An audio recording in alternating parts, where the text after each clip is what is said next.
Welcome to the Sideline pregame show. I'm Jake Berry alongside Mark May. And Mark, we're at week 10, and we've got some big, meaningful games this week for our schools. Yeah, there's a chance that you could have all four of your playoff teams qualify at the end of tonight's game. So, yeah, a lot of important games out there.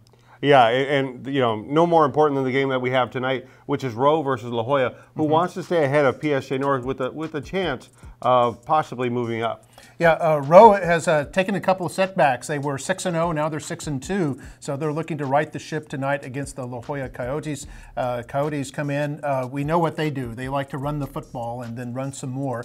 That's what they do. They're very one-dimensional in that regard, but they're very good at it. I mean, Eddie Vidal is their leading running back, averaging about 6 yards a carry. 13 touchdowns he has. Last week he had 168 in a loss to PSG North, so we know he can run with the football. Also, they have a sophomore, Ivan Garces, who runs real well, averaging over 13 yards a carry and 3 scores.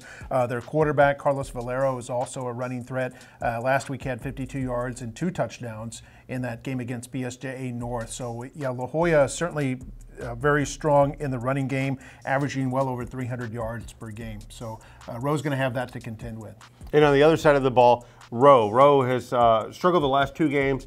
But if there's ever a team that we know has the offensive firepower to really put up points, it's the Roe Warriors. Yeah. Warriors are doing really strong, averaging over 31 points a game under head coach Robert Flores, about 357 yards per game, and they're pretty balanced between the run and the pass this year. Jonas Ortiz, their quarterback, last week, 19 of 31 passes for over 200 yards, his 4th 200-yard game that he's had. They've got 3 players over 300 yards, so they don't really have a single go-to player like La Jolla does. Ortiz will run with it. Nicholas Meehan will run. Joey Partida will run as well. And then even Derek Luna will run as well, and he's also a strong player on the defense. As far as the receivers go, Alex Anzaldúa caught 3 balls for 42 yards last week in their game, and Joey Partida 6 for 29 last week in that loss to Mission. Gustavo Cruz caught 3 for 34 last week. So all these guys are been steady parts of the passing game all season long. Then on defense, they're giving up about 24 points a game. Jose Alonso leads the team with 42 tackles and a couple of fumble recoveries. Then you got Omar Vidal, who's having a heck of a season, 36 tackles, 7 sacks, 2 fumble recoveries for him.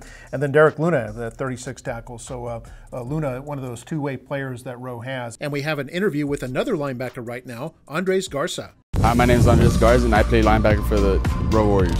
So my position I always have to get the quarterback or the running back. Like, it's no one else. It's always about staying focused and make sure that you're playing the right position. Make sure you're not going too far out of the line or staying in the box. You don't ever want to let anybody pass you up. I never played football growing up, so the first time I ever played was about 8th grade. And I loved it as soon as I started playing, as soon as I stepped on the field, I loved it. We're out here, we're actually trying to make the playoffs. We don't have any doubt in ourselves. We're always trying to motivate each other here, and we're always trying to push each other to do our best. Just know that we're actually going to come out there and play. We're always out there, no messing around, all seriousness. We're always out there. Welcome back to the Sideline pregame show.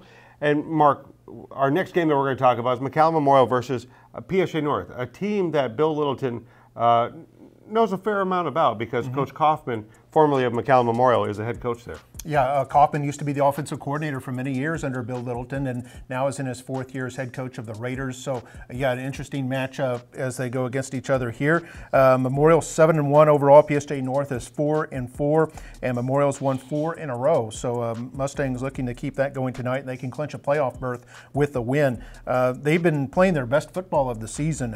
They've scored 90 points in the last 2 games. They've only given up 7 in the last 2 games. So just offense and defense really clicking right now.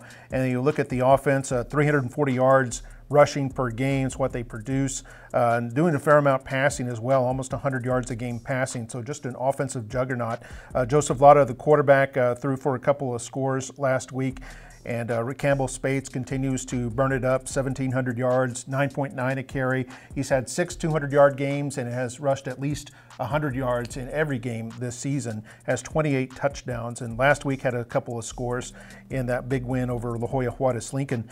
Michael Lewis has been really strong. Fernie Briones has been really strong as far as running the game. They've combined for 7 touchdowns. Zion Gregory last week caught 7 balls for a couple of scores. It was probably his best game that he's had this season, and has 5 touchdowns over the last 2 games. In fact, Nick Nelson has 11 balls for almost 200 yards this season, so a couple of good deep threats there. Then you look at Memorial's defense, giving up about 22 points a game. Chris Sanchez, 7 tackles last week. Mike Morales with 8 tackles. Leo Caballero, the linebacker, had 10 tackles. And the team has 21 sacks in 8 games, so they are getting to the quarterbacks, although that probably won't be an issue tonight as much because La Jolla doesn't throw very much. But Justin Chadis, how about him? He had 3 interceptions last week in that win over Juarez Lincoln, 5 turnovers overall that the Memorial defense created.